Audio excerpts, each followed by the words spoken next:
New village mayor, Jerry Larsen. How you doing? Good, very good, Matt. Thanks for having me. I really appreciate you having me on the show. I look forward to doing this each month.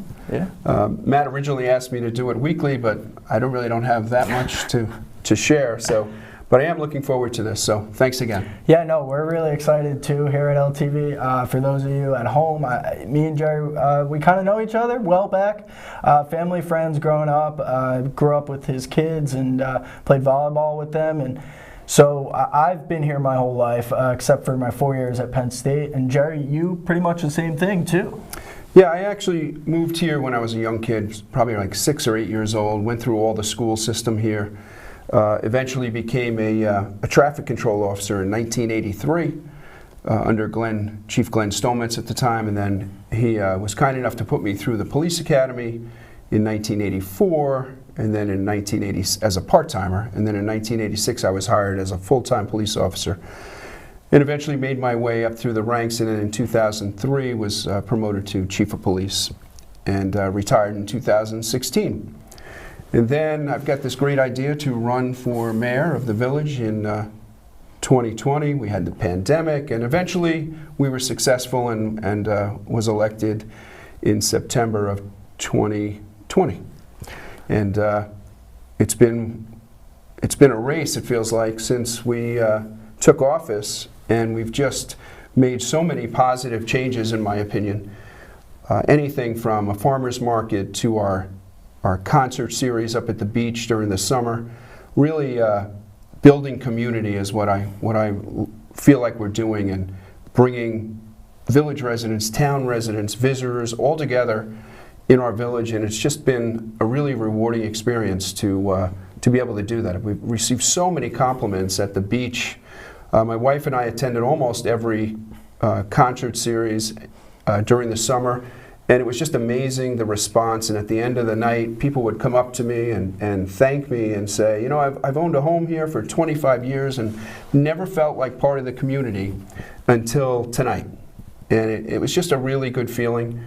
And I remember those feelings growing up. I remember we used to have the fireworks on 4th of July. And at the time, there was where the Sea Spray Cottages are, there was a hotel called the...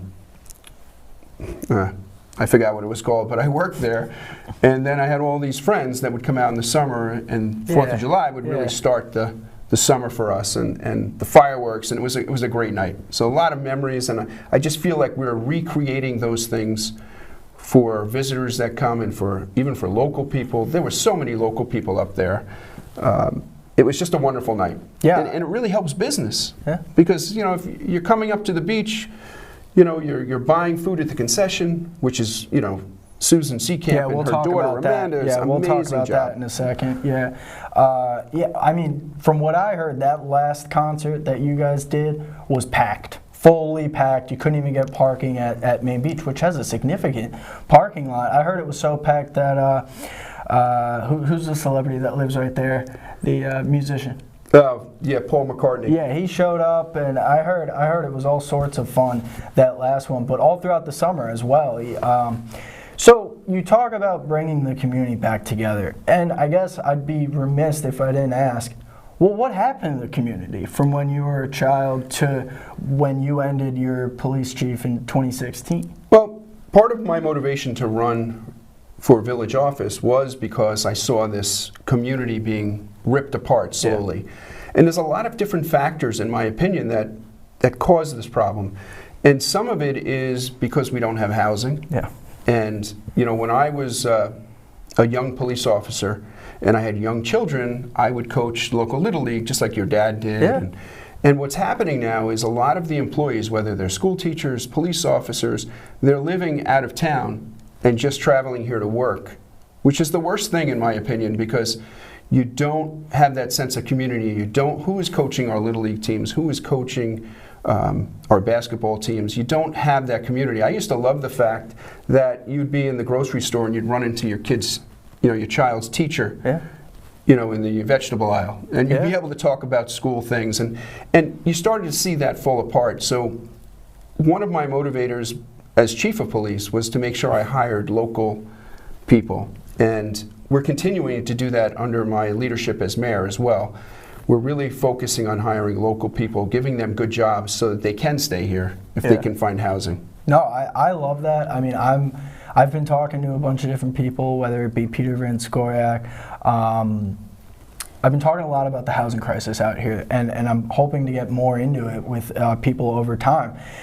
And I think the one common theme you hear out here is there's just nowhere to build, relatively speaking. And if you can build, you're really only getting a certain amount of, whether it be apartments or houses. You can only put so much in the areas that we have.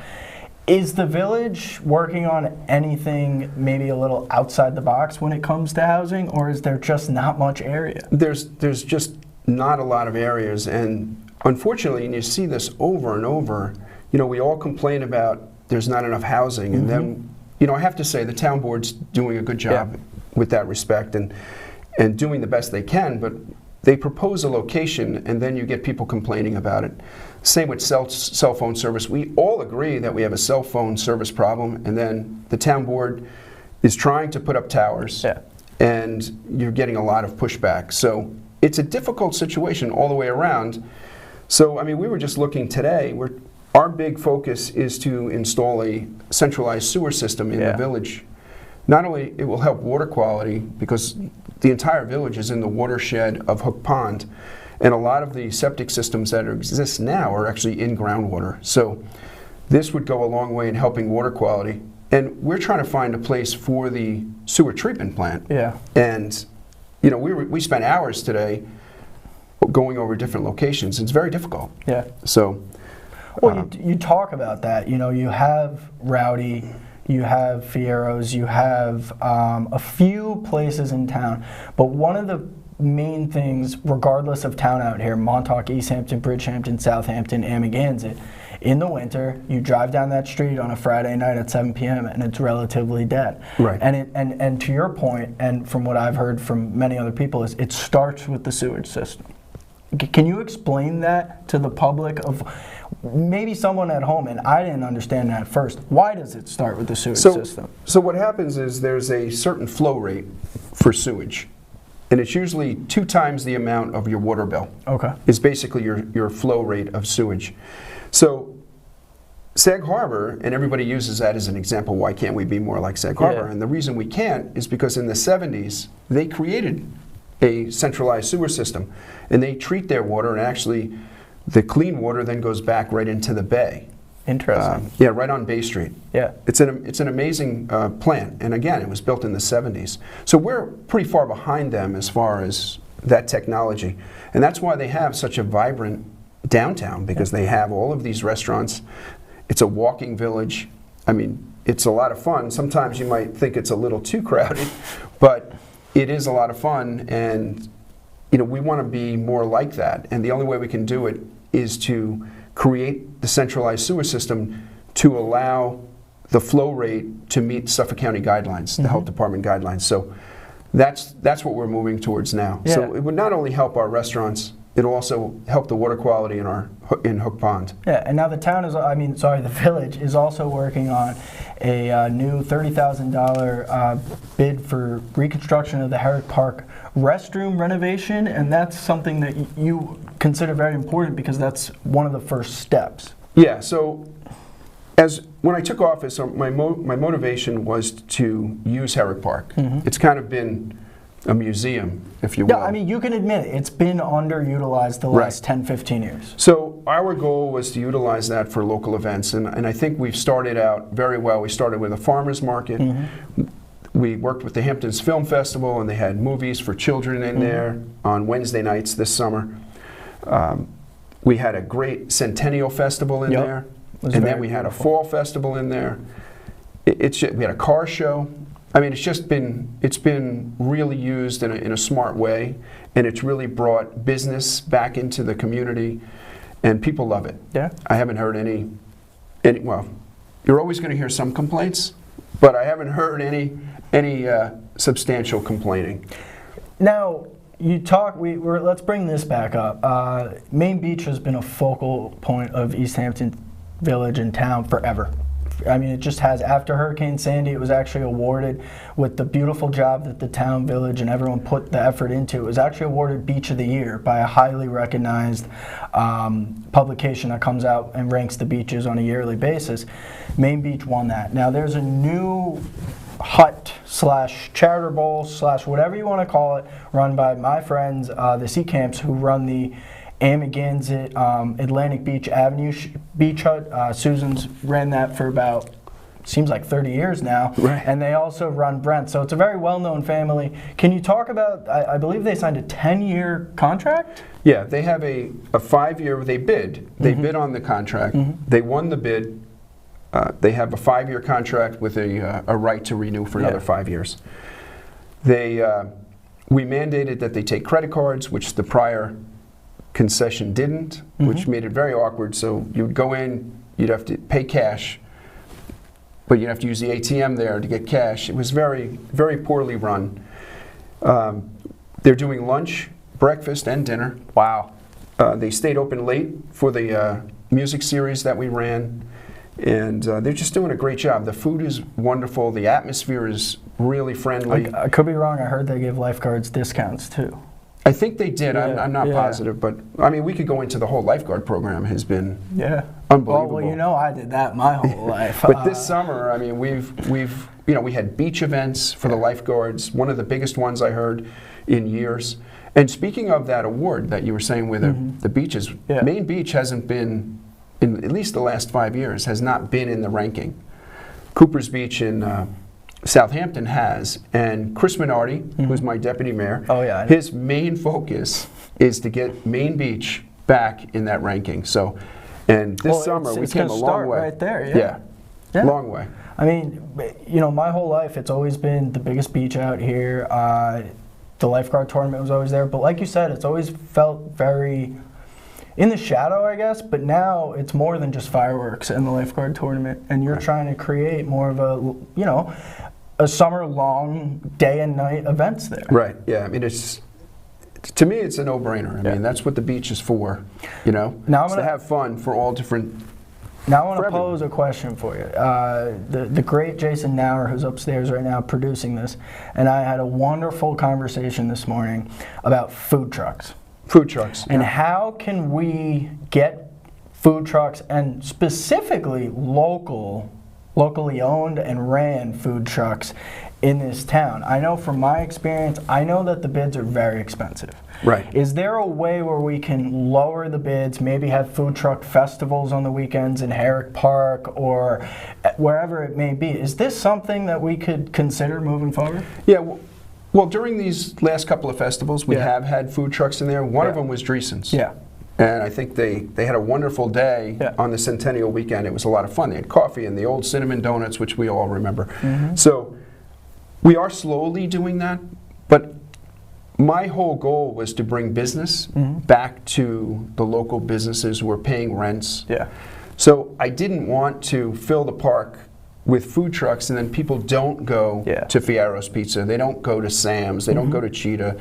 So there's a fine line there. I didn't want to take business away from our local businesses when my whole goal is to bring business to them. Now, what about late night when the restaurants are already closed? Yeah, well, I have to say, we're looking at everything. Yeah. Sandra Melendez, who's one of my trustees, has been pushing me to do ice cream trucks and food trucks, and I've been really, you know, keeping the brakes on there. But no, I get it. I was just wondering. It's just the business. I don't want to take business away from local businesses. But I agree with you. When we put bids out, we should have priority, should go to local within the township. Well, the only reason I bring that up is growing up, I went to Indian Wells and Amagansett and Kenny. Everybody who went to Indian Wells, I'm sure you knew him from your days as a cop. He ran the best he had the best hot dog out here. Right. Chili cheese, it was great.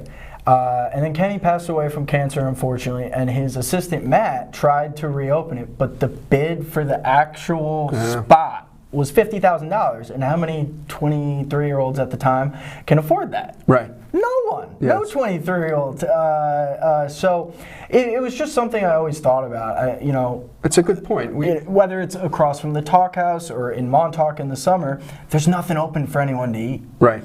Yeah, we tried this summer, we tried an experiment, go slowly with this, and we put a bid out for a food truck at 2 Mile Hollow Beach. Yep. And we had no response. Interesting. And that was an opening bid of $10,000. Could have been because of for the season. COVID, but very interesting how no one bid. And no one responded to it. So we'll try it again. Yeah. And see how it goes. I mean, again, we're open to anything. Now, the one topic that I know a lot of people have been talking about, and it has been in the news, is parking.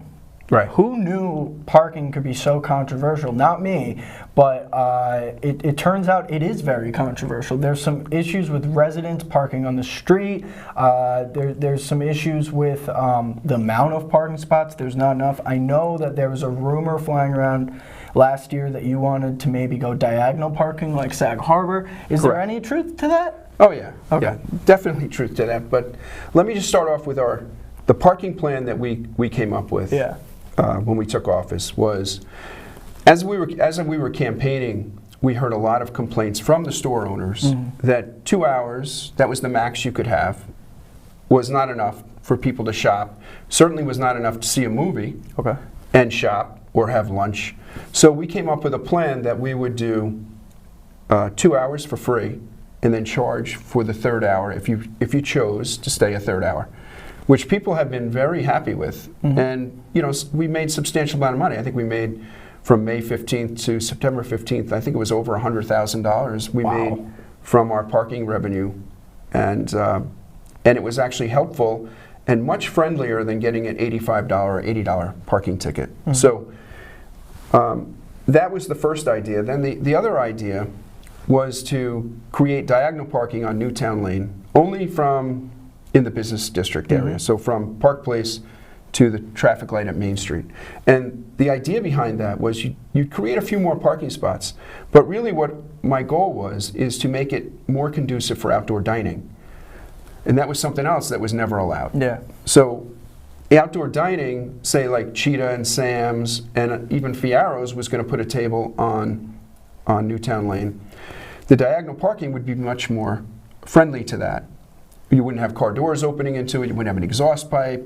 It would just be so much more friendly, I guess is the best way to say it. And I got a lot of pushback on that. So not only from some people on my board, but some of the residents. So by the time we got to do it, it was almost July. Yeah. So I put it on hold until the fall. And now I think I'm just going to put it on hold. I'm not getting a lot of support with it. Although I think it would be nice, I think it would make the street calmer. I think, we have a lot of issues with the double lane going towards the traffic light with the crosswalk. Yeah. Because you see it as much as I do. A car stops and somebody doesn't, somebody's not watching when they're crossing the street. I hate to be that guy. Very dangerous. So that would reduce that. So I really think it would be a perfect street to do it on, but it's not something I need to battle about right now. So, there's a lot of other things that we're working on, zoning, which has been so restrictive on a lot of the residents that we've loosened a lot of that up over the last couple of months, and that's been very controversial as well. Now, one of the most common themes out here post-pandemic, really post this summer, was local businesses closing for good. Right. Whether it be Babette's, and obviously these aren't all in the village, but Babette's Hampton Chutney is moving, which is going to create a traffic jam there. You got Astro's Pizza gone for good. You got, it's a lot. It's a lot. So how is the village approaching getting local businesses in the village in the future? Because I know from my standpoint, one thing that really drives me insane is going down East Hampton at 5 o'clock on a Thursday and seeing half the businesses shut for the entire winter. Right. Is there any approach that you're taking moving forward into trying to get more local businesses in? Well, I mean, it's a difficult situation. Yeah, I understand there's private... because you have the landlords, yes, the landlords. Capitalism, everybody's going to get the most they can for their rentals. And you have these big chain stores that can come in and they can pay these fees.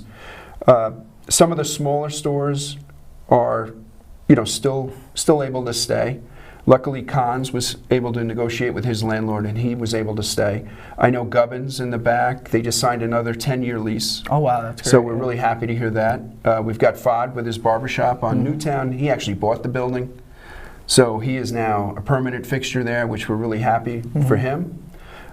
Mary's went out of business on her own. Well, yeah, it was more. And there's a lot of rumors, but I spoke to Mary retirement. directly, and she had decided to close. So we're really happy that Chutney has picked up that space. Now, quickly, if I don't mean to interject, but with Chutney, the biggest talking point, because everybody, I'm an Amagansett resident, we treat that place like we would save that place first. But it's going to create a significant traffic jam there. Have you thought about what you're going to do with that in the summer? Because there's not a lot of places to park. People are going to use the train parking, if not the YMCA parking, which makes sense, but the train parking is going to be a huge issue. Is there going to be a TCO there at all times? This is just something that I've heard a lot about, and a lot of people are interested in finding out. Yeah, I never really gave that much thought. I don't see it as a traffic congested spot. I mean, we have plenty of parking up there on the streets. There's not a lot of businesses that use the parking, so there is quite a bit of parking up there. So I don't think it'll be a problem. And certainly, if it is, we'll adjust. I think it's the crossing that people are worried about, because cars are going to have to stop every time someone's crossing to go back and forth from Chutney. Well, Mary's was pretty busy. Yeah, So, and it was. So we'll have to see how it goes. And I think, I'm not sure what else is going in there, but I think it's going to be a sushi restaurant. That's what I had heard. So we're happy to have that. That's another. And then down the street where Babette's is, we've got St. Ambrose going in there. They're from Southampton. Nice. It's a very high-end Italian restaurant, is my understanding. Okay. And then in the back, in Park Place, a couple of stores down from Con, we have Tutto El Giorno going in there. It's going to be like a lunch type place, outdoor dining. So it's another, and then I heard John Papa's was sold, but I heard that the people bought it are keeping it the same. So we're excited about that too, because John Papa's is a real staple in our village. So major staple for me as well. Now there is one story I want to talk about. It piqued my interest at least. There's a situation this summer of a few stores having high-pressured sales tactics to basically result in taking money from vulnerable elders. Yeah, I saw that. Can you maybe talk about what happened there? I don't really know all the particulars other than what I read in the paper. It is an investigation that's still open with the police department, so I really can't comment too much, but I really don't know too much. But we did stop. I had a conversation with the police chief, and we did stop their, if you want to call it, harassing people as they walk down the street. So that has come to an end. Okay. So no business can do that moving forward? No business can do that. Okay. It's called, in our village code, it's called, hawking, soliciting. So that has stopped. So hopefully that'll make a little difference. Yeah. And I read it, only what I read in the paper, it said it was a clerical error, blah, blah, blah, but I don't really know. Now, another story that I found really cool recently that I was, a few of these are a little bit older information, but this is our first show. The police officers are going to now get better mental health services, and that's something that I know that you're very passionate about. Yeah, this is something I'm really, really, really proud of, because when you think about everything that happens in your life between the age of 20 and 40, when I say normal, as a person who works 9 to 5, Monday through Friday, goes to an office, goes home, everything goes through that person's life, such as most of the time in that period, your parents will die, you will be married, you'll have children, all of these stresses that come with life, jobs, bosses, you have all of that. Now you add police officer who works shift work, who sleeps during the day and is up in the middle of the night, who's not on the same schedule with his family, it adds even more stress. And then what they see, even in a small town like ours, there's horrible, horrible things that police officers see, whether it's a homicide, whether it's a suicide, whether it's a horrible car accident. And sometimes you even know the person. So there's never really, after a traumatic incident, the officers are offered counseling and so with the EMS people and all that. Sometimes they take it, and sometimes they don't. What I'm trying to introduce is almost a automatic, almost training, if you will. Yeah. Like we have to go, police officers go through CPR training yearly. They go through firearms training yearly. And it's just one of those things where, hey, what are you doing today, Matt? Oh, I'm going to firearms training. Yeah. I want it to be the same as that. Hey, where are you going, Matt? Oh, I got to go for a mental health checkup. Oh, good. Hey, see you tomorrow. Because the chief always has the right to send somebody for a mental health checkup if he suspects something's wrong, but there's stigma that comes along with that. And then people may not want to work with you. Yep. You know, so we're trying to take that out of it. And if we can get somebody in front of a counselor and they open up and it helps them, or it helps their family, it eventually helps the public. And it's a win-win, in my opinion. No, I mean, I think it's an awesome program. I know historically speaking, police officers, specifically just looking at New York City, because I can't really speak to the numbers here, but the suicide rate has gone up for police officers in New York City. The mental health crisis in New York City with the police union was finally fixed to the point where they wouldn't be looked down on for getting mental help. Right. So I personally really appreciate this program, and I think it's only going to help our town. I did want to get it in the show today because I thought it was a good program to be doing, and I appreciate it. So yeah, thanks. Yeah, no, everyone's been very supportive of it, including the police union, who I had to deal with and negotiate with them to get this in there. And most of them understood where I was coming from. There's a little, people are a little concerned because, it's their job on the line, and they're afraid that in the wrong hands, this could be used as a tool to hurt them. So I think I have their trust, and they know that that's not my motivation. So my motivation is to make sure maybe they stay married, they stay healthy, and they're around for a long time to be with their kids and see them be successful. Well, for those of you at home, you see us laugh. It's actually nothing to laugh about. The divorce rate is significantly higher in the police and fire departments across the country. These are real numbers. That's why I personally think this is a very important program that you have started, and I hope that it'll only become better as we move forward. Now, it actually is 6:01. We ran through this very fast. Oh, wow. Okay. Now, like I said earlier in the show, this is a monthly program that we'll be doing. We haven't figured out the next time we'll be doing this, but probably within a month. It was very nice sitting down with you and getting to do this, and I hope we can keep doing this and getting info out to the public. That's great. Thanks very much. Thank you so much. I appreciate you having me on. And if you're at home listening, thank you so much, and I hope you have a good rest of your week. And thank you to Jason upstairs for producing this.